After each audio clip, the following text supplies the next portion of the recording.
If the person before him didn't look exactly like Vorden, he would have believed him. Maybe it is an ability he copied before coming here, Quinn thought. A mind swap ability which allowed Vorden to fool the woman. Vorden, you are a genius. Nice to meet you, Syl, Quinn smiled back. Thanks for helping us back there, we owe you one. No problem at all, Syl said. He lifted his hand and started rubbing Quinn's curly hair as if he was a cute dog. Quinn was starting to have odd feelings about this. If it was just the two of them in a room, he would have pulled away or even pushed Vorden, not Syl, back. But they were still under watch, and he didn't want to cause a scene. If you ever need any help, you can always call me. Inside the black room, Syl left the chair and walked away. As he crossed Vorden, he said, "Thank you. It looks like he won't become another caser after all." Hearing that name brought back bad memories for Vorden and Rayton, but now was not the time to think about it. Vorden quickly rushed over to the chair and took control. To Vorden's side was Quinn, however. His hand was still on top of Quinn's hair. His face went bright red as he pulled his hand back. Sorry about that. That was... Vorden started to stumble on his words.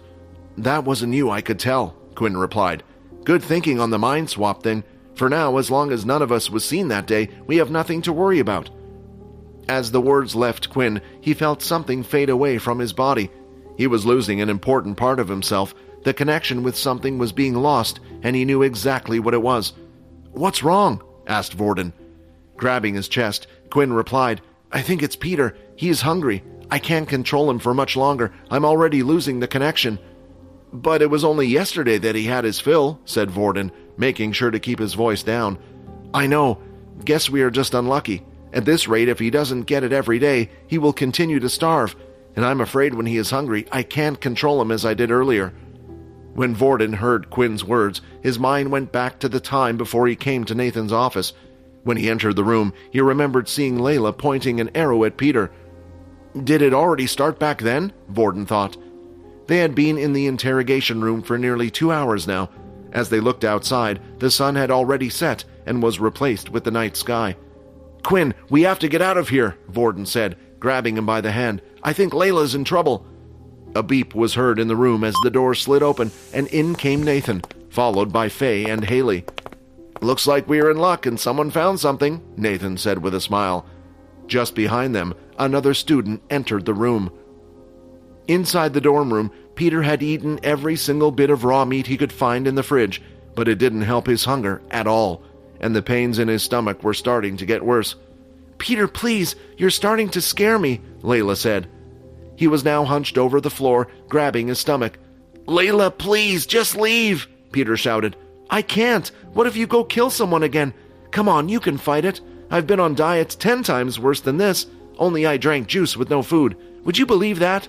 Layla continued rambling on in the hope of calming both Peter's nerves as well as her own. I would rather it be someone who deserved it than you, Peter said as he looked up at her from the ground. You were the one who taught me how much of a scumbag I was, but I'm different now. At that moment, he felt as if someone was reaching down into his stomach with their hand and were trying to pull all the food he had just eaten up and onto the floor. A few seconds later, everything that Peter ate came back up, along with some greenish liquid. Peter, are you okay? Layla asked, with a concerned look on her face. As Peter raised his head, his eyes were glowing a bright red. His 2 front fangs grew larger.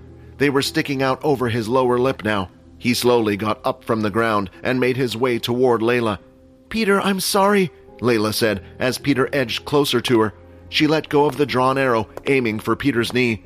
The arrow hit the mark. It made no difference, as Peter didn't even try to dodge the arrow. He pulled the arrow out from his knee and broke it with a snap. The mark left by the arrow healed instantly. This was it. She tried her best to control him, but it was clear that Peter was no longer present. He was just another monster now. She reached for the door and tried opening it, but a loud crash, as if someone had just broken glass, made her pause. Turning around, she saw the bedroom window was broken. She rushed to the window, avoiding the broken glass. As she looked outside, there was no sign of Peter.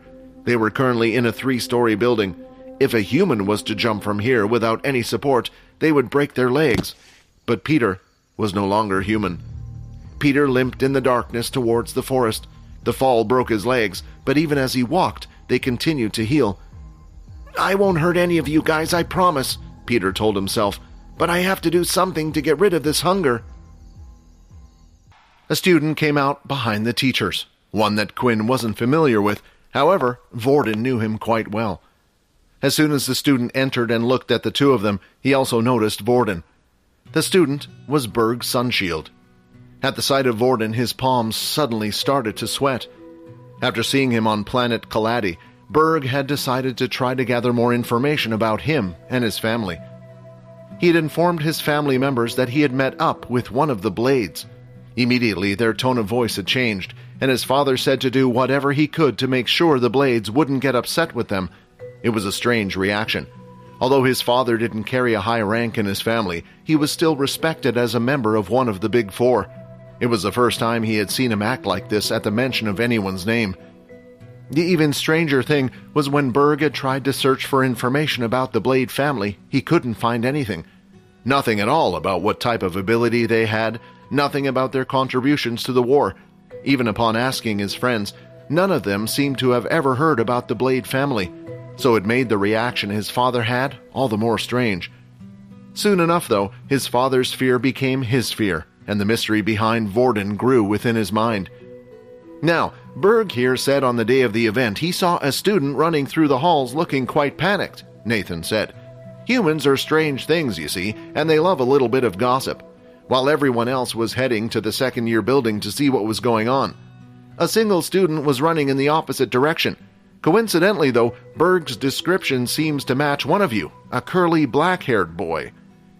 Quinn remained silent.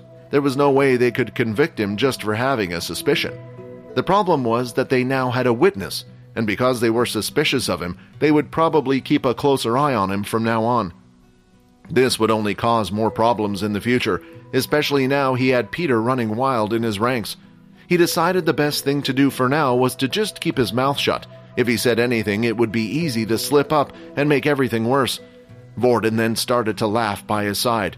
You think Quinn did it? Vorden said. Come on, the two of them don't even share the same classes. Besides, do you know how many curly-haired students with black hair there are in this school? Well, you see, Vorden, that's why we brought him here, so he could confirm who he saw that day. That day, Berg had seen Quinn running through the halls. As soon as he entered the room, he recognized him, but seeing Vorden defend him so suddenly, like he knew something was up. This isn't the kid I saw that day, Berg said. I'm pretty sure it was someone else. What? Nathan said. Are you sure? Come closer and take another look. Berg did as asked and stepped closer and looked at Quinn carefully, trying to act the best he could. He took a glance at Vorden. He must have been imagining things because he was seeing and feeling a strange power emitting from him, but that can't be possible. Hi, Quinn here. Wondering what happens next? If you want to jump the queue and unleash all episodes, click on the link here and install the Pocket FM app.